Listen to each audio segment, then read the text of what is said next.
Previously on the Vagabond, we beat up some swamp ninjas. We launch an attack on the slaver camp. We have a rumble on the rooftops. Vagabond takes a nap, and we beat up some freaking nobles. We meet some very passive slaves. Very passive indeed. And we head towards the second slaver camp. Hey guys, this is Omega Brotex, and on this episode we're gonna start a second part to our campaign of ending the slaver camps. And there's time codes in the description, but we're only ending the slaver camps in the south side. We're gonna go for the 6 main cities, the UCs, later on. We're sure to make a few enemies on the way there, but it's nothing Tokyo Squad cannot handle. It seems we have some pursuers we have to get rid of. No way, that guy's a soldier drone like Vagabond. I'm gonna try and capture him. Soldier drones are like my favorite race, so we're gonna capture him for sure. We're gonna send Hobbs to finish this guy off. It doesn't seem to be a big deal. Oh, and in case you're wondering, we're still using music from the stream. They got mixed it with our footage. There's no other way to use any other music in case this is too mellow. Scorchlanders with gray mohawks look so awesome in this game, man. Or with the spiky Dragon Ball Z hair, that also looks awesome on the Scorchlander. I should honestly take in that katana, because there's never a shortage on rusty katanas for training. Oh yeah, but from this point on, we're only going to be using Wakazashis. Whoa, who are these guys? Well, I guess Hobbs is going to have his own little challenge. The Hobbs 1v1, or 1 versus all.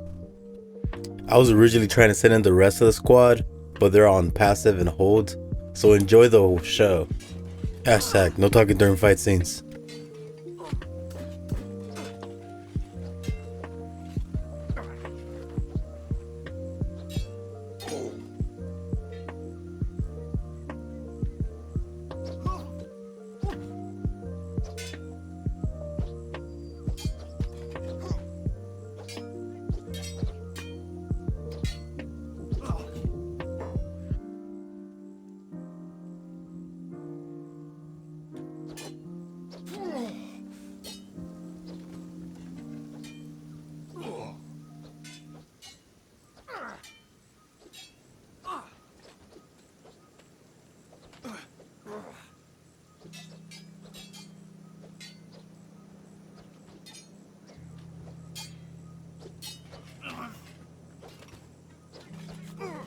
Hobbs did pretty well, but it's time to send the rest of the cavalry.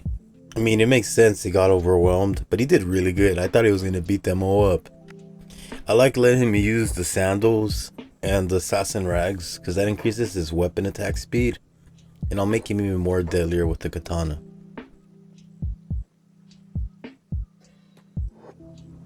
You guys won't get away with beating up our brethren.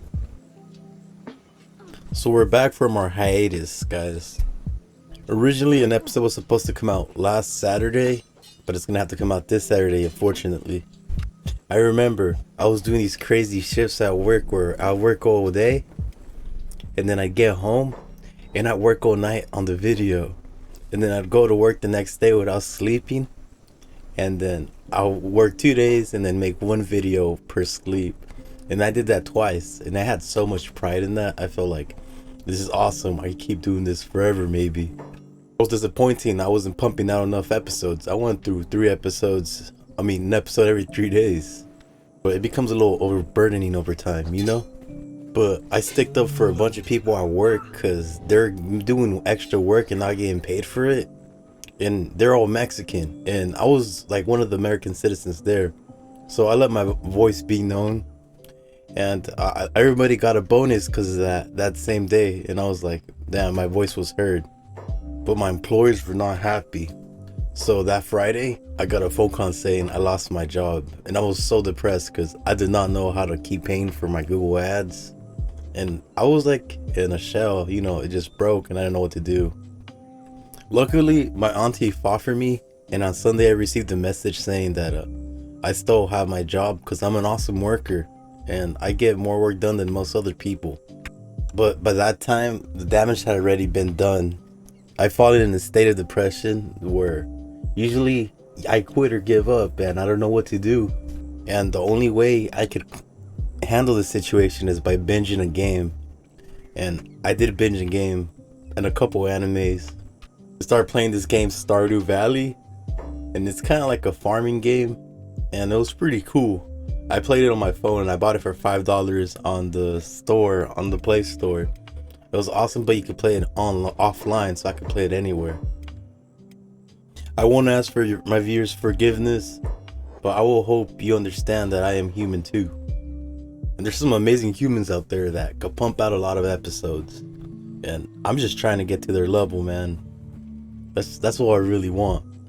And you know what, guys? You guys ready? Because we're about to start raiding.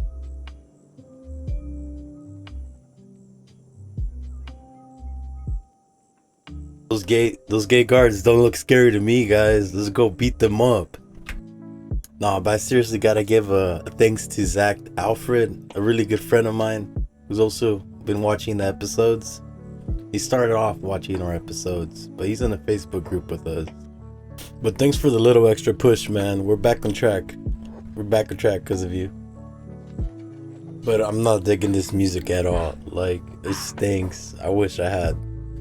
I might just quit live streaming because I think it's gonna affect the quality of our videos. Once we get these 2 camps over with, and when we get the last town, Drifter Solas, Clown Steady and Drifter Solas will be free from UC control, and it just has nothing to do with Tengu. So it doesn't matter if we beat him or not. The faction cities will change to freedom traders and to peasants. Really? He's dead already? Let me look around here. I don't see him anywhere. Is that him? No. They wear those really bright shirts, so that can't be the master. Yeah, we looked around for a bit. Yeah, he was nowhere to be found. That guy is tripping. I can't just see people beating up on slaves. They got like no gear. Anytime I see those slave mongers beat up the slaves, we just go attack them because that's just so mean. How can you do that to a naked man? He's unarmed, and that's why Tim Fizz encourages people to learn martial arts. Tim Fizz is in a way a lot like Fisher Tiger from One Piece. That guy was a fisherman, and he stood against the world nobles, and he saved hundreds and thousands of slaves because he actually went to the holy lands of Mary Jawas, and he went and like attacked the nobles, and he became like a criminal around the world. They're known as the Sun Pirates, and the only thing they wanted to was to fight for equality because they wanted fishermen to be seen as people too. They share the same kind of blood as humans, so that's like a major step towards having a fair kingdom. Alright, I'm glad I did that because I want to share your guys' my love for One Piece and any other great stories that I love to watch and read. I'm sure we got a bunch of other fans out there like Naruto fans and Bleach fans. Well, you know, man, I grew up reading manga. I lived in the time where I used to not have internet at home. My mom was that kind of woman that wouldn't pay for the internet because she'd get it, but then after 3 months she wouldn't pay it and they just cut that stuff. So a big love of mine was in the library, where I would go to the library and I would read so many books. By books I mean manga, of course, or should we say the proper term in America, graphic novels. You can even call them Tokibon books. But I would spend so much time going to the library, and I would be able to rent like 50 mangas, because you'd be able to get 5 per series and 10 series. So I'd get like 50 manga books. In like 3 weeks I would read all of those, because that was like my best entertainment. I didn't really hang out with people. All I loved was reading when I was really younger, because I was kind of isolated. I had to stay home and take care of a bunch of kids, and there's a lot of freedoms I didn't get to enjoy till I was older. But all those stories and all those adventures have made my brain like into a sponge of stories, and it just becomes so creative that I love like creating little stories in my head that only I understand. This is my first take of trying to get a story in my head and express it to people out there and make it like a real life, lore, like a lore I could share with the world to enjoy. I could give life to rocks, and in my head they'll have a vision, like they're a person. And you know, these people are actually humanoid creatures, so making a story for all this cast would be way more fun. And if you're curious for the lore of the Omega Clan, let me tell you guys. Vagabond was a exiled hive, roaming the lands with no purpose. And he came across a sacred sword that he stole, and he became the enemies of the holy nations. I mean, being a bugger, they already didn't like him. And that's when he runs into Hobbs, the wandering samurai, in the hub. And that's how a vagabond starts to learn the warrior code, and he decides he wants to be a samurai just like Hobbs. These are just short, vague dreams at the beginning, but then later on we encounter Ruka, an exiled Czech warrior, and she also was on the path to redeem herself and become one of the best warriors out there. So us three, we all had a common goal, and those are the three main casts. But finally there's Griffith, who, he in the story, has the vision that we're the chosen one, and we have the holy sword. So I was thinking, alright, we're gonna go with the lore and have him in. But after an import, we lost Griffith, and we were so raging that I gave him a bunch of Mastercraft gear and Meitou weapons because I was so salty. I'm actually gonna admit, that's not the only reason I was salty. I was a little salty because the holy sword start was only with an edge type 2. And that was kind of annoying because there's 2 better grades, and I was thinking, I sacrificed the OP Bone Dog to get the weapon that's not even the best weapon in the game that I could acquire any time. I was like, the Bone Dog was a better trade-off. So I just gave Griffith the katana I wanted, the Garless one, because it looks freaking cool. So now that's Vagabond's main weapon. And then later on we wanted more members, so we got King and Rain the Giant to join. And King had such awesome stats, and Rain the Giant had such an awesome name. I thought, who better to give my Nagitana to than to Rain, because she looks way better with a long sword anyways. And now King was the medic because he had 20 medic skill. We should have really had Dr. Chung being our medic, but we screwed up. That's when we decided King was going to be the Saber Master, because I wanted everyone to have a Meitou grade. And the Red Sabers is the first guy we beat up with the Meitou grade weapon. And that's how King ended up using the Sabers. But now I'm slowly starting to realize that I want King to use every single Meitou Saber. And you know, just advance from each one to each one. First we had the Horse Chopper, and then we went for the Hold Saber. But what I really want is to get the Ring Saber, and I know how to get him from a very particular robot that we can actually make an alliance with. And we're gonna go and make an alliance with the robots and the Shinobis, but not the anti-slavers or the Shaq, because we don't need those guys. We're way tougher than they are. But we have so many Hivers now in our crew that I think we're gonna make Vagabond the first Hiver King in existence. One that doesn't need a queen, and one that has a bunch of warrior Hivers and worker Hivers working for him. And then we finally got the 3 newest members to Tokyo Squad, and we're trying to make their lore fit in as well. Of course, Luiquin has a vendetta against the UC Empire, and he wishes to assassinate the nobles. So he's joined us, and this is actually his cause, so it makes so much sense. And Esser being a Southern Hiver following Vagabond, that makes Vagabond a pretty good deal because he has Southern and Western Hivers following his back. He'll be the strongest Hiver ruler out there, one with no match. And Alpha Yang, he's a real life viewer, and we gave him his role, his lore as well. But for sure the biggest impact One Piece has had on me is I really appreciate world building. And this game is a big world, and we want to build on it. And we want to make it as crisp and as believable as possible. Because I hate far-fetched stories that don't make any sense.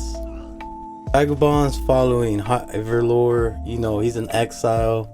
And he found a purpose, and that's why he didn't become a Fogman.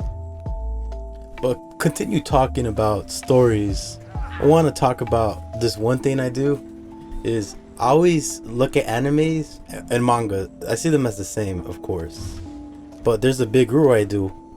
If the manga is better than anime, I will not watch the anime. I'll read the manga instead. And I did that for a couple of things. If you ever heard of this anime called Mahou Sensei Negima, it's pretty cool because it's this one student that teaches 30 girls, and it's an ecchi, so there's a lot of boobs. The girl on the right side is my waifu, Norika, and she's so shy and cute. Like, I love her. That was my first crush ever in real world. Like, screw those 3D girls, those 2D girls are way better. Nah, but joking aside, it's pretty cool. He's a mage, and it's a magic manga, but the anime did its injustice and was only one season. Compared to the manga that was almost 300 chapters long, maybe 200 chapters. I might be overstepping my boundaries a bit. But that world was huge. Like, there was so much like mystery to it, like so much to find out. And he becomes so strong at the end. Like, I love seeing stories like that progress like that. And also, I love boobies, so it was a plus for me. And the funniest thing is they allowed me to read this at school instead of books. I used to read Mahou Sensei Negima on a computer screen while there's like so many people around me. And whenever I'd get to like a nude scene, I'd be like, oh shit. I have to like look around my shoulders and like, is anybody watching? And I just look at it real quick, read the words, and then skim past it. But even back then at school, I had no internet. So one thing I started doing at school is I started downloading the manga chapters instead, and I was reading them at home. And of course, I would read them at home too, which was way more comfortable because I could not keep reading like ecchis at school. It was so weird. Luckily, I read mostly paperbacks, but the caught up stuff that was out in Japan, I had to read it on a manga because there's no way for me to read it. And I needed to be caught up on that. I'm telling you that right now. I remember when I finished that series, I was so sad. I was like, no, why? Why? I have nothing else to live for. Or sometimes I find a really good anime, like Vinland Saga. I watched the first 2 seasons, or the first whole season on Amazon Prime. It was so dang brutal. I just had to catch up to the manga. And I did, and I was so disappointed because now it takes weeks and months for it to update. But one very popular manga that became so popular, I'm glad I didn't read it till it finished. It was a very popular anime, like they outdid themselves with these ones. My Hero Academia and Demon Slayer, they had magnificent anime adaptations, but the mangas were better in their own respect, so I read the mangas. I remember like in a couple days, I read like almost 200 chapters of My Hero Academia, but the one I most recently binged was my Demon Slayer, and my god, that thing was insane. Like, I always heard people hype it up, and people hyping it up made me not want to read it. But I knew it was finished, and I knew it was a good story. So when I finally binged it, oh my god, Katana love right there. Like, that was so amazing. It's just what I needed to help me with my creative juices for this series. It gave me so much inspiration and a lot of morals to live for. Most of my morals come from stories, so you might consider me special, because I don't live in the world that people live in. I'll stick out my neck for the weak, even if it means I'll lose my job like I just did. But that doesn't mean anything to me because I fight for what's right. And I know in the long run, you know, I have the world backing me up. Whatever energy I give the world will come back to me. And that's what I do. I live with that kind of mentality. My own fantasy world that only I know through my eyes. You call me a little bit weird, but I love sticking my neck out for people, especially people can't speak for themselves. It gets me in a lot of trouble sometimes, but it's just the way I like to live. And Alpha Yang, he's way more alpha than I ever will be. He's a real fighter for the weak. He's out here guarding the gate guards, making sure no slaves get beat up. That's how awesome he is. And Alpha Yang in real life was a real viewer, and he made me so happy when he was the first person to binge all my episodes in one day. He went from episode 1 to 9 when those were all my episodes I had back in the day. And yeah, that's why he has this character, because he was like, oh man, this guy is pretty cool. He binged all my episodes. And that was exactly what I wanted from this series. And when he did that, I felt so accomplished that I had to reward my man with his own unique character. But of course, it takes time to get these characters set up, because there's a lot of behind the scenes building we gotta do. And I don't want them to be weak. They need to be strong. Stronger than Team Tokyo at least. Man, we done a lot of talking. I think that's one of the main reasons why I want shorter episodes, because I start running out of things to talk about. These guys up here, turrets, they're so annoying because they just be shooting your chest and they be knocking you out before you even put in a good fight. Vagabond. He literally slept through it all. He has not done nothing. Vagabond slept through these entire raids. These 2 raids. Look at that man. He's just right there, not doing a thing. He's sleeping next to King. Actually, King's awake. He's just sleeping. And we just gotta get inside this noble's house and beat his butt up, because it's finally time to take his weapon away. Actually, I think I'm gonna change my mind. I'm gonna let Luiquin fight all these guys on his own, while everybody else steps outside. Don't ask me why I like punishing my players. I'm just testing them. This is a test for him. Don't think of it as cruelty. But I will refrain from speaking from this scene. I apologize for the bad camera angle, guys. I'm doing this so wrong. It's because I was live streaming, and I think I'm going to quit it because it comes out this bad. With raw footage and just me gaming, I could take as long as I need for good camera angles, but on the live stream, I have to do everything fast. Apologies.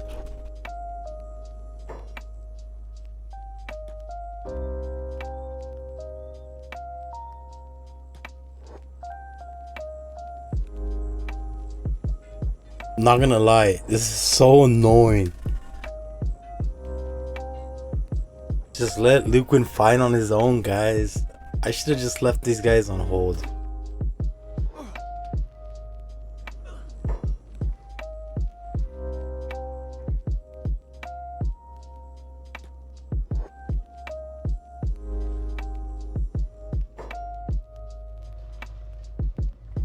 I should have done that from the first place, honestly.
Upgrade time, baby. Finally. Luiquin has a Meitou grade. We're slowly but surely, everybody's gonna have a Meitou grade in our group. Who's missing right now? Now we're just missing Ruka, Hobbs, and Rain's weapons. And everyone should have a Meitou in the group. At least this squad. We're gonna have to train up China squad actually, and get them ready to start campaigning with them as well. I'm actually gonna let China squad deal with the slaver camps in the north, and I'm gonna let Tokyo squad stay here and focus on the village. And I gotta get Mongrel squad leveled up too, so we could start our city called Fisheye in the Fisherman Islands, because they're gonna be led in expedition by the second viewer character, and that is their destiny.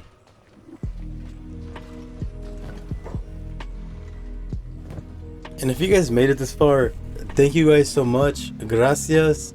I really appreciate the support, guys. It means a lot to me, and any small kind of support goes the world. If you guys don't see me uploading and you guys are getting upset, just comment and say, hey, where's the next episode coming out? And I guarantee you it'll probably come out like in the next couple hours. Because when people try and motivate me, it really means the world to me. Sometimes I lose motivation and I find it hard to bring it in from inside myself. But on the next episode, guys, we're finally gonna attack Drifters last and free these last two cities from UC control. If you guys wanna enjoy the next episode, stay tuned, and they're gonna have episode selection coming up for you guys. Thank you guys so much. Peace, Omega Clan.